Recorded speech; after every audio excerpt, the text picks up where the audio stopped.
everybody, and welcome to the first reading log of the year. My New Year's resolution this year is to actually stick to doing a reading log every month, and the reading logs in question will contain the series that I read in that month only, okay? So I actually did a tier list video at the end of 2022, which kind of acted as a reading log for a bunch of other series that I hadn't had the chance to film a reading log for because I was so behind. So unfortunately, I won't be able to talk about some series such as like Wotakoi and Paradise Kiss that I completed and had strong opinions towards, which is really sad because, you know, Paradise Kiss actually ended up on my top 10 list. But alas, we are here with a brand new list of things and brand new series that may reach my top 10 eventually. This video today will have mostly shojo series. I was on a shojo kick. I mean, like I usually am. That's like my preferred demographic, but this month especially, I was really pushing through the shojo section of my TBR, so we love that. As usual, there will be timestamps left down below for those of you who are not interested in hearing me talk about every single series, and of course we will start with the in-progress series and then move into the completed series. So the first in-progress series we will be talking about today is Lovesick Ellie volumes 3 and 4. These are the ones I read this month. I really love Lovesick Ellie. I really enjoy it, mostly because, you know, like, it's really focused on these main two, and there's not many, like, romantic conflicts between them. Like, you can tell that they both have nothing but love for each other, and, like, there's nothing that will tear them apart in terms of, like, love triangles or love polygons of any capacity. But at the same time, it's not like they have, like, jumped completely into, like, a relationship. Like, they're still kind of testing the waters of intimacy and, like, learning things about each other, which I really like to see. It's like, it kind of takes, I don't really like series where they jump into the relationship immediately, but at the same time, I don't like too much love polygons. So I feel like it takes the two things I really enjoy and put them together in a really nice way. And it's like pretty funny because, you know, she is a weirdo and tweets she needs to get off Twitter. But yeah, so I've been really enjoying Lovesick Ellie. I do have the next 3 volumes. I think up to volume 7 is what's out right now. We will be seeing the end of Lovesick Ellie this year in terms of physical copies, as volume 12 is slated to release in October, I believe. So they're really pumping these things out. Another thing about this is I actually really love the second couple. Sometimes the second couples are like not as interesting as the main couple, and then they spend too much time on those second couple, but the second couple in here, it's like, it's interesting enough to where, like, when they do talk about them, I'm into it, but, like, it's not overbearing. The second couple is actually her, like, one friend from school, and that girl's childhood friend, and he has, like, a delinquent vibes. It's really interesting, and the 4 of them, like, hang out sometimes, and I love that. It's really funny. So Lovesick Ellie is really good if you're into, like, rom-coms. You want something that's pretty, like, it's pretty sweet. There's not much, anything super groundbreaking about it, but I just think it's a really nice ride, and I'm really happy that I've been reading this one. So the next in-progress series is something that is still currently releasing chapters, and that is Dandadan. I read a huge chunk of Dandadan actually on the Shonen Jump website. I'm just holding these so that I have something to hold. But yeah, so I did read this first volume when it was released in October. As you can tell, I made annotations. I was actually going to make like a whole first impressions video on it, but for some reason I ended up scrapping that video. I'm not really sure why, but I do have the script from it, so I'm gonna kind of like tie in my thoughts from that script into my talk about it now, because my opinions have changed in some ways, but also are pretty similar. So yeah, I got it right here. Don't mind me. Anyways. So for the plot, I wrote that it was definitely an outlandish storyline, and I did enjoy it. And this still holds true, like, 50 chapters later. There are so many, like, crazy things that happen. Like, I don't even know how the author comes up with some of the things that happen in the series. Like, any type of enemies that you could possibly fathom, like alien spirits, like the different types of spirits, like the house exorcism arc where they like go to Gigi's house, and like that part, I don't know where you come up with these ideas, but I love it. Like, it keeps you on your toes, and I think the fact that it's kind of like more episodic, like there is an overarching plot and like an overarching mission, but like there's also a lot of little things that we do along the way, and that keeps you like on your toes. Like, you can't really tell what's gonna come next because it's like there's nothing to like, no foreshadowing or anything that will like give you an idea. It's not predictable, I guess. Yeah, for the art, I wrote, I think the action scenes could be choreographed a bit better, as I did have to go back and forth a couple of times to really understand the sequence of attacks, but it wasn't completely unintelligible, and that is something that can always be improved upon during future volumes. I still agree with this. Like, most of the time, I don't really understand what's going on in terms of the battles, and I do have to go back and forth. And then in terms of, like, character design, when we're talking about art, some of the female characters, well, like, Momo and Ida, they look literally the same. Like, they have the exact same face and same hairstyle, and it's like, it was to a point where when I saw the volume 3 cover, which has Ida on it, I thought that it was just Momo with different hair. Like, I thought that the author decided to give Momo pink hair for some reason, like, it was going to be a plot point that I was going to see. No, it's just a completely different character. They look exactly the same, and it's like, so many other characters have good design. Like, even the grandma, you know, she looks 25. The grandma has good character design. I like Momo's character design, but, and, Okaru and Gigi, like, a lot of people have good character designs, but, like, I just don't understand why they have to look so similar, especially, like, when Ida's personality is the way it is. I feel like she could have looked more, like, traditionally, like, femininely beautiful. I don't know, but that's just kind of one of my big critiques. I don't know about any of the future characters, but just those two have, like, really bad same face syndrome. And then for the characters, as for the personalities of the characters, I quite enjoy them. Momo is a more brash, outgoing type of character, while Okarun is more of a shy nerd, but they do have some great banter already, so that's always great to see. And then to add to this with some of the new characters we've seen, Gigi, I really, really love Gigi. I think that he's so funny and so interesting. Ida, she kind of annoys me sometimes, but, like, I feel like she's toned down a lot since, like, her introduction. And I really like how some of these characters are introduced as, like, rivals in terms of, like, Momo and Okarun's romantic developments, but, like, it ends up not being that way. Specifically with, like, Gigi, he was introduced as Momo's, like, first love, her childhood friend, which kind of, like, set Okarun a little off, but once they, like, got to talking, they ended up being really good friends, and, like, they really enjoy each other's company. And I just thought that was so beautiful that, you know, like, Okarun could make a friend, even though he had his guard up at the beginning.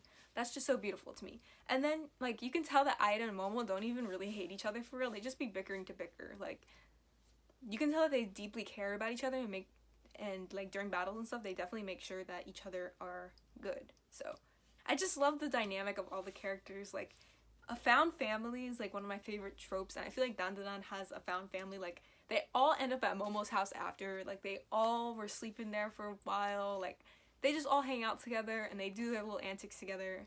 And Grandma's just there to support all the children, and I just love that. And all the spirits and aliens be hanging out with them, too. Like, it's just so cute. For things I loved, as I said before, I really love the character dynamic between Momo and Okarun already. Like, they already seem like a couple of besties, and I can't wait to see how the future antics will bring them closer together.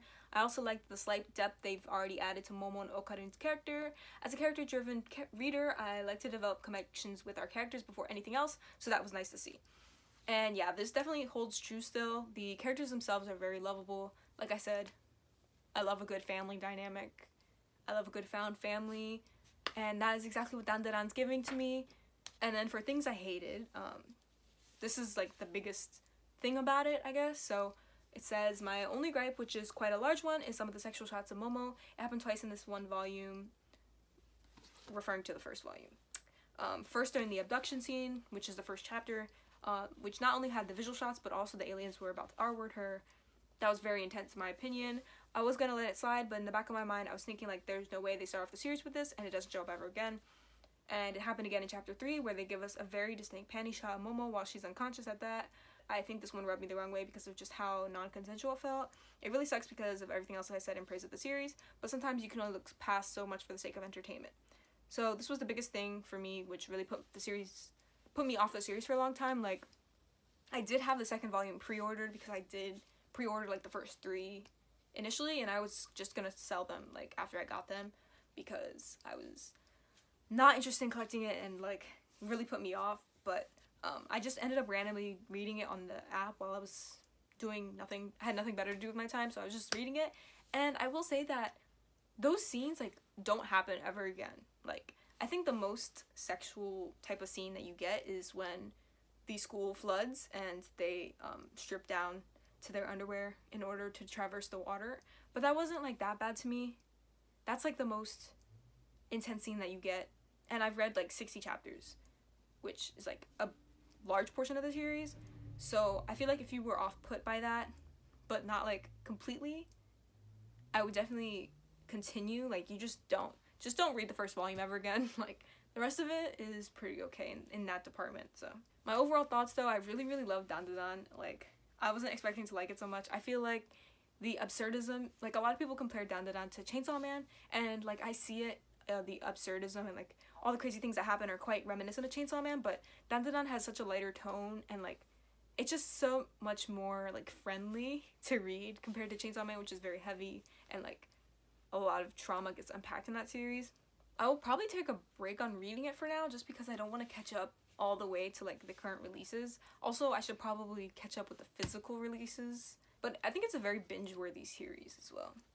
And for the physicals, I'm definitely going to be collecting them, not just because I love the series so much, but because I really hate the Shonen Jump website. Like, because this one has a high maturity rating, it's not on the actual app, so you have to go onto the website, and like clicking through the website just hurts my brain a lot.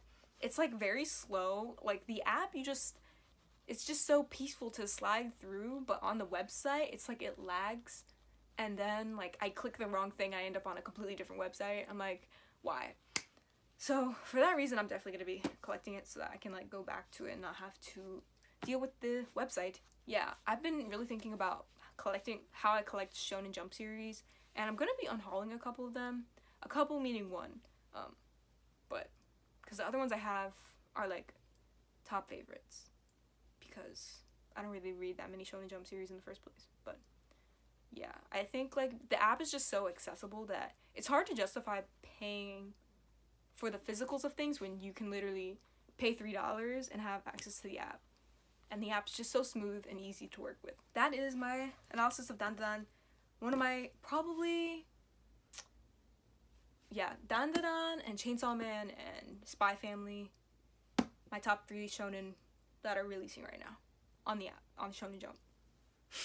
The only 3 that I read. That's saying something though.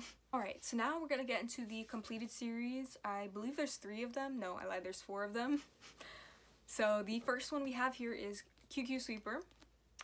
I've definitely spoken about QQ Sweeper and like my origin story behind it, so I'll skip that part for this video. It's not that important. But so I finally completed the like prequel story. So if you don't know, these are like the prequel to Queen's Quality. Although it's not really a prequel, it's like you might as well consider these the first 3 volumes, and then the first volume of Queen's Quality should just be like volume 4, if that makes sense. Like it continues, but like it was released under a different name. So I wanted an excuse to put QQ Sweeper in the completed category, so I felt like there was more things I completed this month. So yeah, with that being said, I would not recommend taking these first 3 volumes and reading just them and thinking like I'm set, like I'm done with this world, you know, because you're gonna end up with a lot more questions than answers, because, you know, obviously it's incomplete.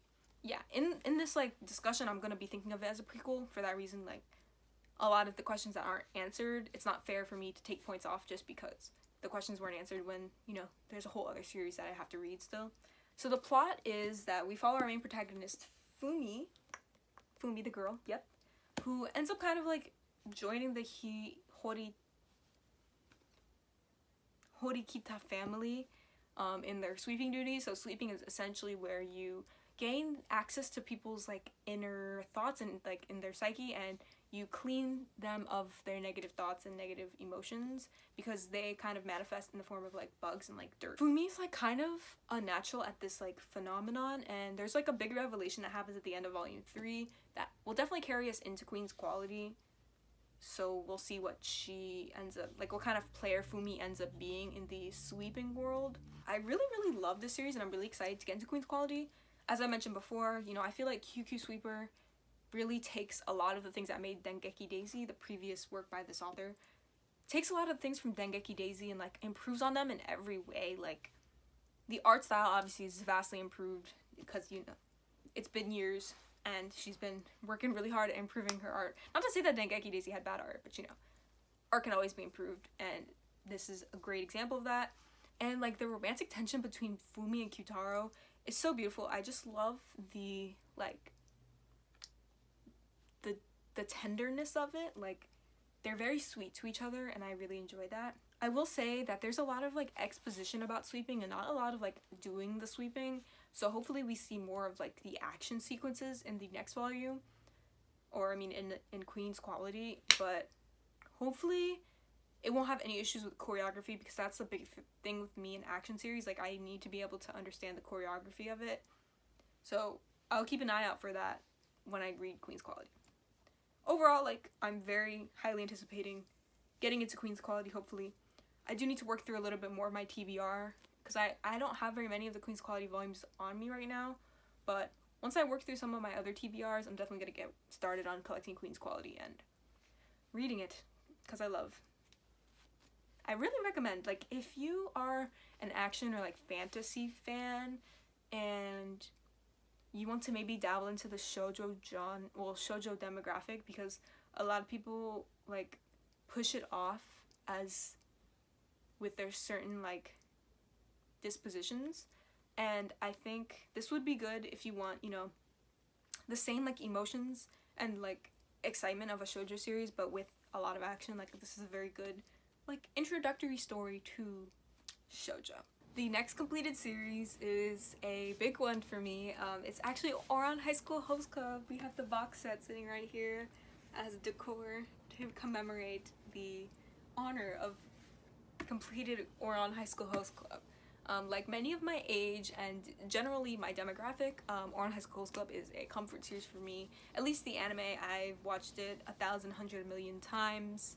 The ending song, the guitar riffs into the actual ending, I love it. Like every time I hear that song, it brings tears to my eyes. I love Ouran High School Host Club, so clearly I had to read the manga. I bought this box set a long time ago just because, you know, I love Ouran High School Host Club so much that I already knew I needed this. But anyways, so my overall, okay, to give you the TLDR at the beginning, basically, the nostalgia goggles are so correct. Like I genuinely think this is good. Like I'm pretty sure I gave it a 9 out of 10. Like I genuinely think that Ouran High School Host Club is great. Forget the nostalgia goggles. Like I could give this to somebody who has never watched the series before or did not watch it as a child, and they'd be like, yeah, that was pretty good. Yeah.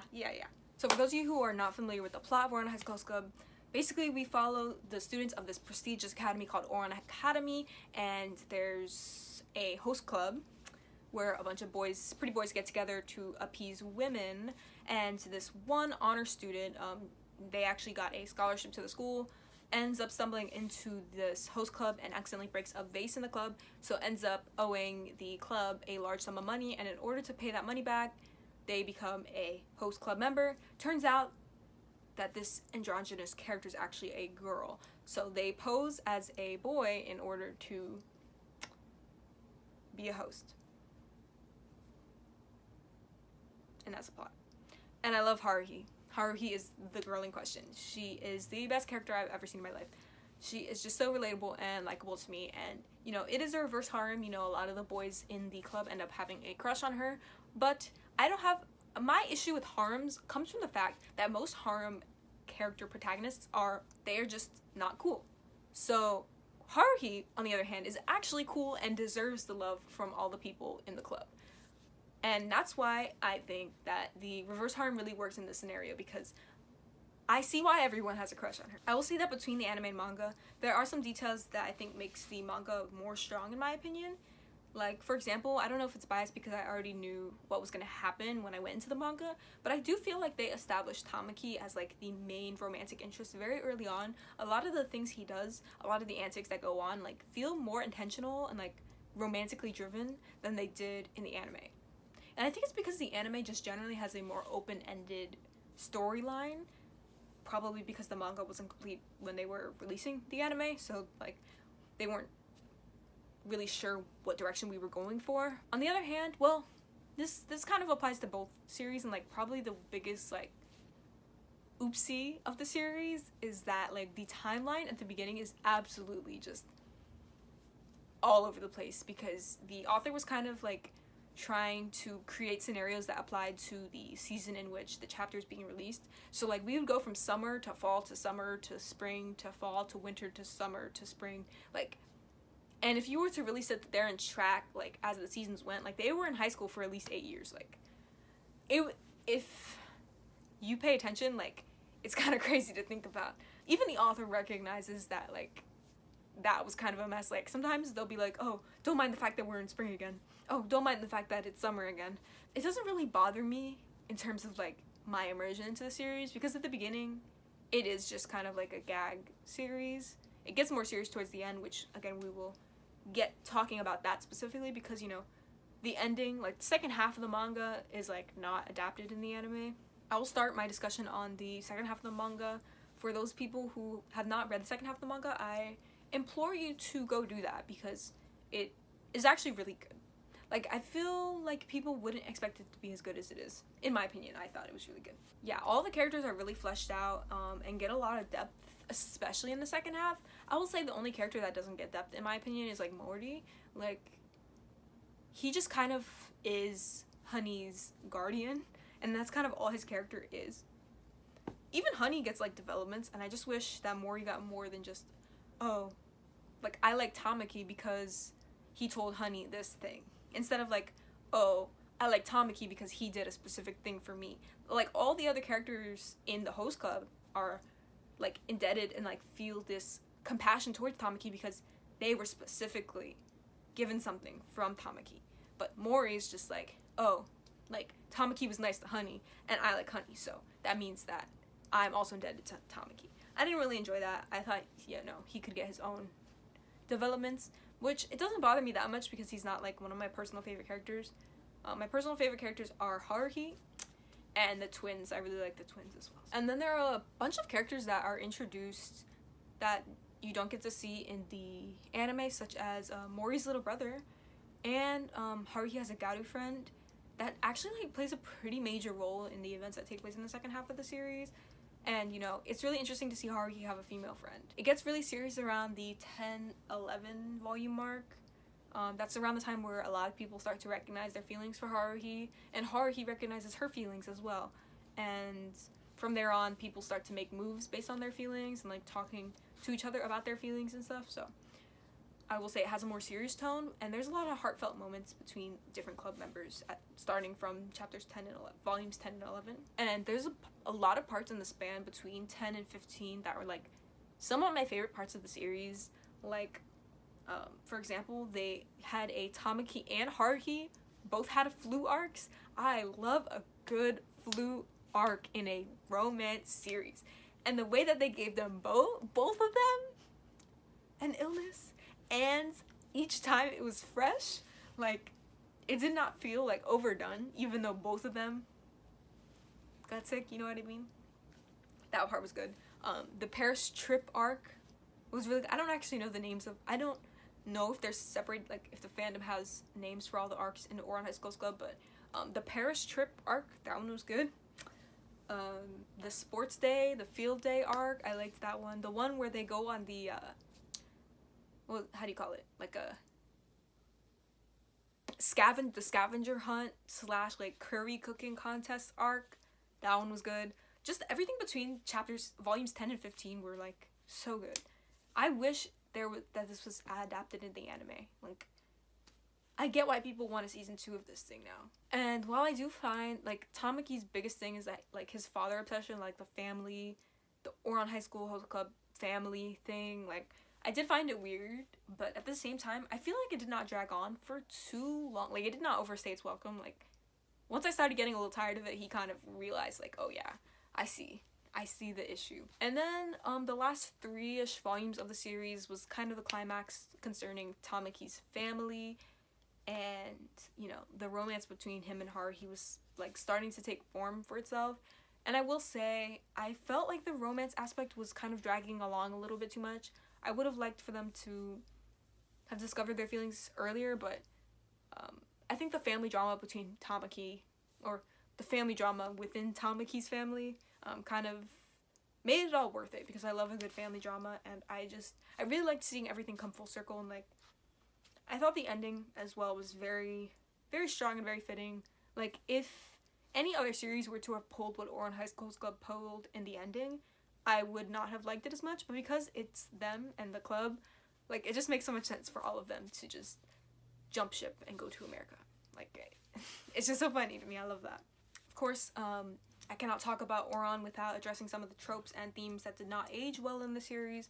For example, Haruhi's father, they use a lot of derogatory terms to refer to him and his profession, and the way that a lot of people treat him and his coworkers is really unacceptable. There's a whole plot line, you know, Haruhi's Garu friend is the daughter of one of Haruhi's dad's coworkers, so there's a whole plot line with her, like, not accepting her dad because of his lifestyle, and I did not really enjoy that. And the twins' whole shtick in the club is that they're, like, lovers and they're twins, so it's, like, incestual, but, like, at the same time, it's just a bit for the club, so it doesn't bother me. Like, you can tell that they go home and, like, don't do that. Like, they don't actually, like, romantically love each other or, like, romantically have interactions with each other. They just kind of do it for the club. And a lot, like, everyone in that club plays it up for the cameras, so that doesn't bother me, but I know a lot of people might be uncomfortable with the twins' little bits that they do at the club. And then in terms of, like, my general critiques of the series, I guess I wish there was more focus on the timeline. Like, I wish it could have been more, like, streamlined. Like, we could have focused on Haruhi's whole 3 years in high school, and that could have been really interesting to see, like, what happens after she graduates. Obviously, other characters would graduate, and, you know, we would get other new characters along the way as well, maybe joining the host club, but it would have been nice to have, like, a more concrete timeline that followed her all the way through. And it would even with that, you could have included, like, a study abroad arc, since, you know, she does study abroad at the end of the series. It would have been interesting to have a study abroad arc for, like, a semester and then go back to Japan for the rest of the series or something like that.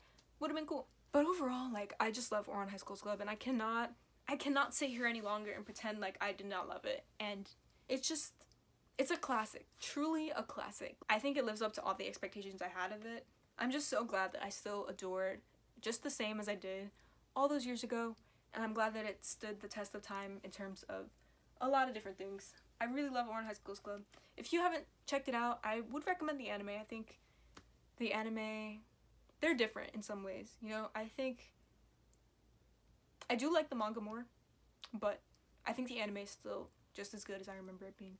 Alright, the next series that I completed in January is Kitchen Princess. I actually only own this one single volume that I have owned for, like, I don't know, 10 years at this point, probably more than that.